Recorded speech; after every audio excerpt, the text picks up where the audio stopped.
Hello everyone, welcome to my channel শিমমস healthy ফুডে। আশা করি সবাই ভালো আছেন, আমরাও ভালো আছি। আজ আপনাদেরকে আমি তৈরি করে দেখাবো চিকেন পরোটা। এটা খুবই মজার একটা খাবার। আমার তো পরোটা খুবই পছন্দের। আমার ছেলে মেয়েরাও পরোটা পছন্দ করেন। তাই আমি এতে বুকের মাংস নিয়েছি, মুরগি বুকের মাংস নিয়েছি, আর এতে আদা রসুনের পেস্ট, একটু লবণ, একটা মাংসতে যেসব মশলা আমরা ইউজ করি সেই মশলাগুলি আমি এখানে দিচ্ছি। হলুদ মরিচের গুঁড়া, ধনে গুঁড়া আর অল্প একটু জিরে গুঁড়ো। আর এতে আমি অ্যাড করব ঘরে পাতা টক দই। তো একটু আমি 1 চামচ পরিমাণ, হাফ চামচ না, হাফ চামচের মতো আমি সয়া সস ইউজ করেছি। আর এতে হলো টক দই আর একটু লেবু। এটাকে আমি ভালোভাবে মিশিয়ে, সময় খুব কম ছিল আমার হাতে, সন্ধ্যা হয়ে যাচ্ছিল, তাই তাড়াহুড়া করে করছি। আর একটু পরে পরে কারেন্ট চলে যাচ্ছে, কাজ করতে পারছি না। এটাকে আপনারা চাইলে একটু রেস্টও রাখতে পারেন 10 মিনিটের জন্য, আবার চাইলে সাথে সাথে করতে পারেন। আর মুরগির বুকের মাংসটা আপনাদের প্রয়োজনের তাগিদে কম বেশি নিতে পারেন। আমাদের সদস্য সংখ্যা কম, তাই আমি অল্পই নিলাম। আর বুকের মাংস তো বেশি হয় না, 2টা মুরগির বুকের মাংস এখানে অল্পই হয়েছে। আর এটাতে আমি ফ্রাই প্যানে তেল গরম করে দারচিনি, এলাচি, লং আর তেজপাতা ফোড়ন দিলাম।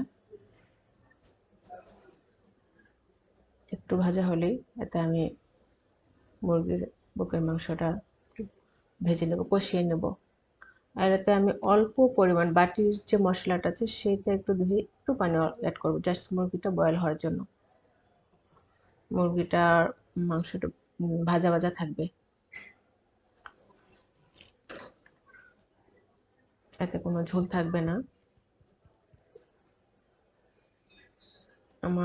আমরা বেশিরভাগই মানে কোথাও গেলে হয়তো পাকিস্তানি ককটা খাওয়া হয়, আর নয়তো দেশি মুরগিটা আমরা খাই। আর এই যে আমার বাসার সামনে সূর্যমুখী ফুলের বাগান, ভাবলাম এই সুন্দর দৃশ্যটা আপনাদের সাথে শেয়ার করি। আমার কাছে এখানে আসলেই আমার তো মনটা ভালো হয়ে যায়। আশা করি আপনাদেরও মন ভালো হয়ে যাবে, আর এই দৃশ্যটা দেখে আপনাদের ভালো লাগবে। খুবই ভালো লাগে। আমি একবার সকালে এসে দেখি, আর একবার যখন আমি অফিস থেকে বাসায় যাই তখন দেখে যাই যে আমার মুরগির মাংসটা হয়ে গেছে প্রায়। এখন আমি একটু পানি অ্যাড করেছি। আর এদিকে আমি দই দিয়ে, পুদিনা পাতা দিয়ে একটা মিক্সচার রেডি করব। কারেন্ট চলে গেছে, তাই আমি এভাবে করছি, তা ব্লেন্ড করতে পারলাম না। পুদিনা পাতা ছেঁচে নিয়েছি, আর এতে 1 চামচ চিনি, অল্প একটু লবণ অ্যাড করেছি। খুবই মজা এটা, পুদিনা পাতার ফ্লেভার। আর আমি এদিকে পরোটা ভেজে নিচ্ছি, যেহেতু কারেন্ট চলে যাচ্ছে একটু পর পর, আর তাই পরোটা রেসিপিটা তৈরির ইয়েটা আরেকদিন দেখাবো আপনাদেরকে।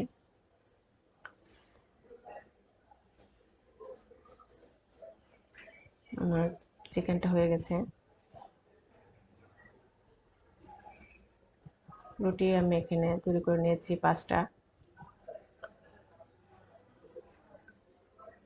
আর এতে আমি মেয়োনেজ অ্যাড করেছি। রুটিতে আমি প্রথমে মেয়োনেজ দিয়েছি, তারপরে এতে আমি টমেটো সস দিয়েছি। এখন আমি চিকেনগুলো দেব। খুবই মজা এই চিকেন পরোটাটা, আপনারা অবশ্যই ট্রাই করবেন, ঠকবেন না, 100% বিশ্বাস করতে পারেন। আর এতে আমি শসা কুচি, টমেটো কুচি, পেঁয়াজের রিং, আমার মেয়েকে বলেছি তুমি পেঁয়াজটা এরকম করে করো, সে করে দিয়েছে। আর উপর দিয়ে দিয়েছি পুদিনা আর টক দইয়ের মিক্সচারটা। এখন আমি এতে টুথপিক দিয়ে আটকে দেব। রুটিটা আমার একটু ভাজা বেশি হয়ে গেছে, তাই আটকাচ্ছিল না।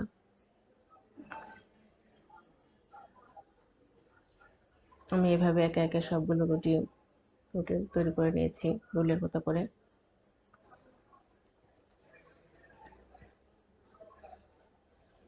খুবই ইয়ামি হয়েছে। এখানে মেয়োনেজের ফ্লেভার, সসের ফ্লেভার, চিকেন অ্যান্ড টক দই আর পুদিনার ফ্লেভার, সাথে সালাদ, সব মিলিয়ে ফ্লেভার প্লাস কম্বিনেশন এত টেস্টি যে আপনারা না খেলে বুঝতে পারবেন না। আপনারা অবশ্যই এটা ট্রাই করবেন। বাচ্চারাও খেতে পছন্দ করে এটা। আমাদের ঘরে তো প্রায় এটা চলে, তবে ভিডিও করার মতো সময় সুযোগ অনেক সময় হয় না। এই হলো আমার রেসিপি।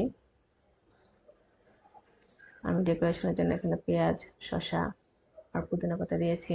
আপনারা আপনাদের মতো ডেকোরেশন করে নেবেন। দেখতে কালারটাও অনেক সুন্দর লেগেছে, খেতেও মজা হয়েছে।